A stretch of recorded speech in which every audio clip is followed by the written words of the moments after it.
Sir sir, liquor scam పేరుతో రాజకీయంగా వైఎస్ఆర్ కాంగ్రెస్ పార్టీని కానీ వ్యక్తిగతంగా మిమ్మల్ని కానీ ఇబ్బంది పెట్టే ప్రయత్నం ఏమైనా ప్రభుత్వం చేస్తుంది అనుకుంటున్నారా? బేసిక్లీ రమేష్, ఒకటి గుర్తుపెట్టుకోవాల్సింది ఏంటంటే,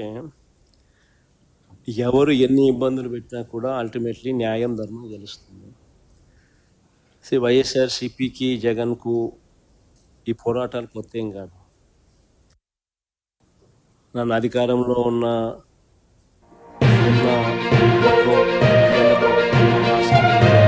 కలిసిన వైఎస్ఆర్ కాంగ్రెస్ పార్టీ పుట్టింది, జగన్ అనే వ్యక్తి పోరాటాన్ని మాకు అల్టిమేట్గా గుర్తుపెట్టుకోవాల్సింది